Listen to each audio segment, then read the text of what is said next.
Mau dengar ceramah yang bilang Abdul Somad sesat? Mau? Dongeng elok-elok, ya. Nah ini dia. Inilah dasarnya. Jangan antum katakan saya Salafiyah, sarah Muhammadiyah. Muhammadiyah itu firqadallah, NU firqadallah, Jemaah Tabligh, Jemaah Tabaligh firqadallah. Apalagi tarbiyah firqadallah. Tidak jurus kepada Al-Quran itu. Yang menjurus kepada Al-Quran adalah Ahlus Sunnah wal Jamaah, Salaful Ummah, yang dikatakan Salafus Saleh, dan kita pengikutnya Salafiyun. Alah, paham tu? Just ngerat yang punya. Nah, bukan pakai banyak semua, tungkulatan. Dakwahnya. Ini adalah markasnya dakwah Salaf Banjang untuk Kampar sekitarnya. Dari sinilah, ya, dari sinilah lahirnya La ilaha illallah di atas pemahaman Ahlus Salaful Ummah dan mengakui, meyakini Allah di langit. Karena itu, kenapa kita yang bertauhidnya rukunnya dua? Pertama, percaya kepada Allah ada. Yang kedua, percaya Allah di atas. Jangan dibantah. Pak Babin Kamtipmas, tolong nanti kumpul Pak Babinsa, buatkan butiran-butirannya bersama wali kota, gubernur, forum komunikasi pimpinan daerah, butiran-butiran untuk menjaga kedamaian di kota Pekanbaru. Kalau tidak nanti orang bertinju-tinju di masjid. Ini kalau saya teruskan isi ceramah nih, Perti sesat, Al-Wasliyah sesat, ujungnya, maka tak saya teruskan, nanti ujungnya saya emosi, saya banting handphone nih. Abdul Somad sesat, bodoh gitu. Kalau Allah katakan di langit tidak serupa dengan kita, makhluknya saja tidak serupa tempatnya. Kenapa kita katakan Allah serupa dengan kita? Bodoh itu orangnya itu. Siapa itu? Korobang Abdul Somad mengatakan. Jangan belajar dengan dia. Paham tuh? Dia bantah Allah di langit. Tak mengerti dia dakwah sunnah itu. Kalau ibu-ibu BKMT dituduh sesat, marah tak? Marah.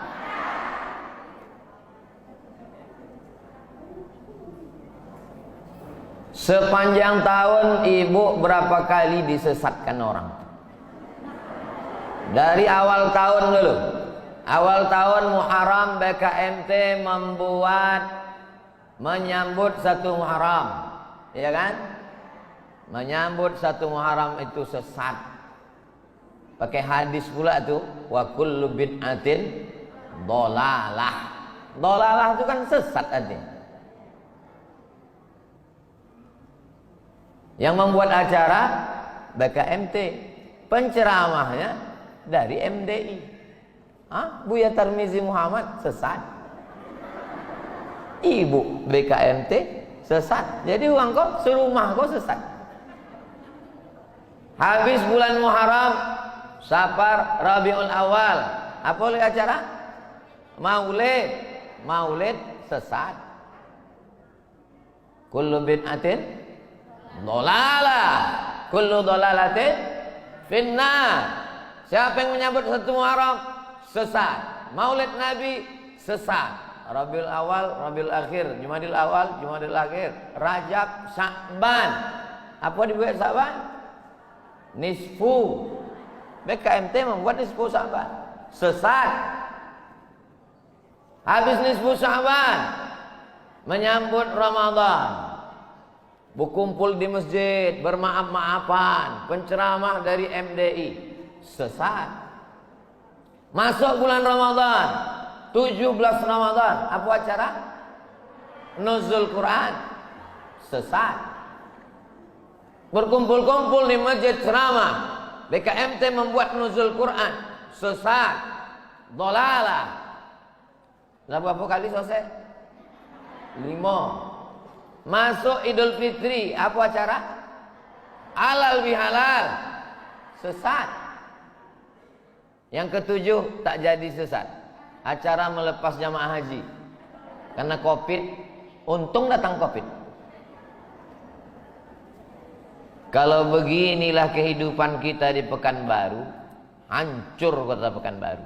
Maka saya senang sekali hari ini hadir semua, Pak Camat, hadir, Babinsa hadir, Babin Kamtipmas hadir, Buya kita yang sekaligus anggota dewan hadir.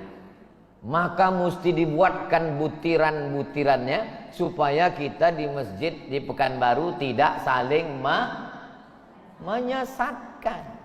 Abdul Somad ini sesat. Kenapa BKMT mau mengundang? Mau dengar ceramah yang bilang Abdul Somad sesat? Mau? Dong elok-elok ya.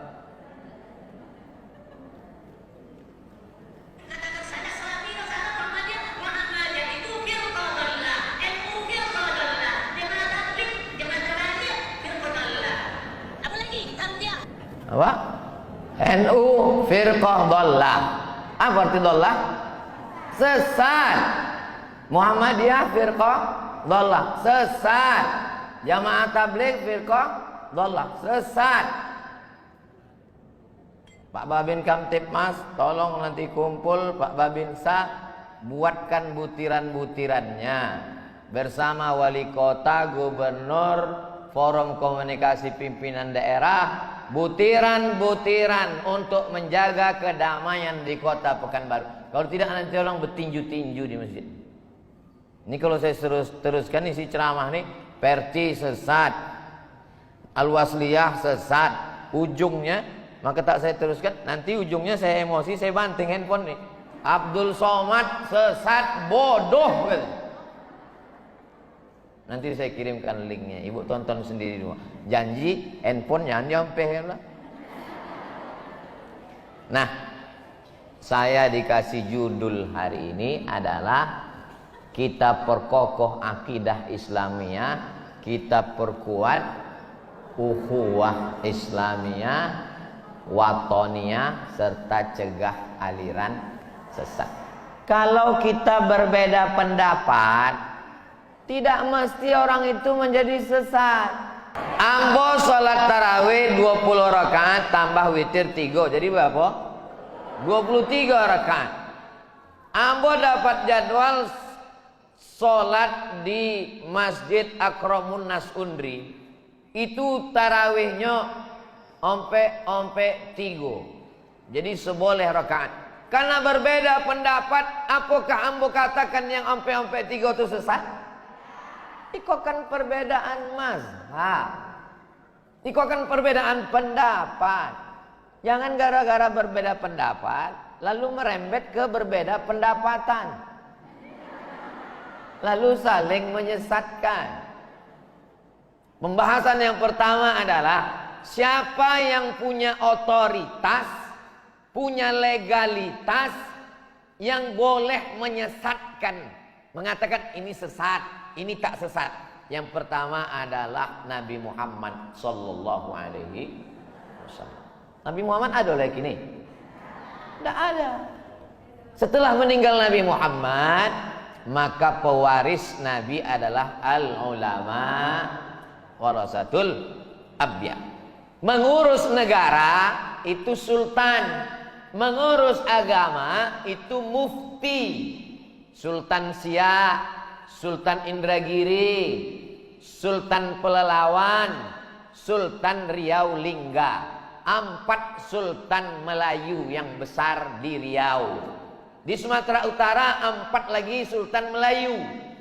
Melayu Langkat, Sultan Melayu Deli, Sultan Melayu Serdang, Sultan Melayu Asahan. Di atas Sultan Aceh yang terkenal Sultan Iskandar Muda. Sultan ini mengurus negara. Yang mengurus agama diberikan kepada mufti namanya. Orang yang berfatwa, nama orang yang berfatwa itu mufti.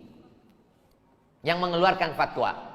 1946 Negara Kesatuan Republik Indonesia Merdeka 45, kerajaan-kerajaan Melayu menggabungkan diri ke NKRI.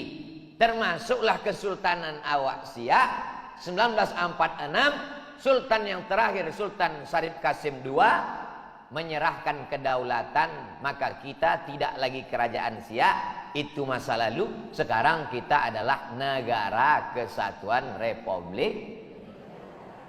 Karena sultan tak ada, mufti pun hilang. Tak ada lagi mufti Siak, mufti Indragiri, mufti Pelalawan, mufti Riau Lingga.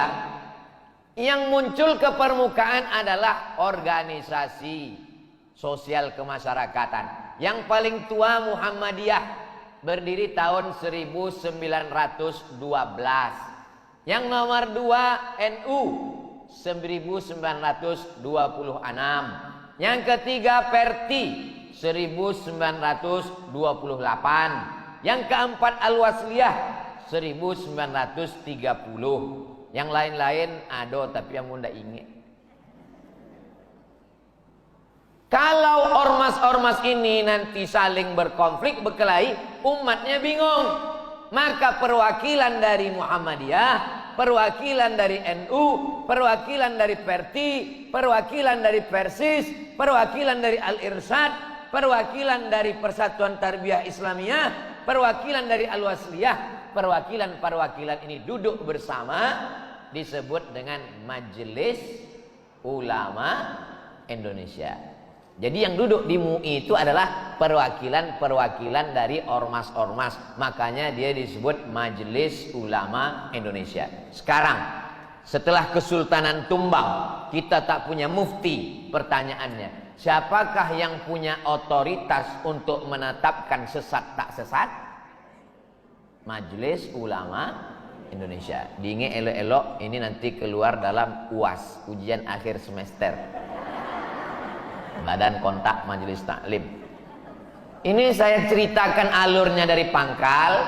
Nanti tiba-tiba orang bertanya, apa kapasitas MUI?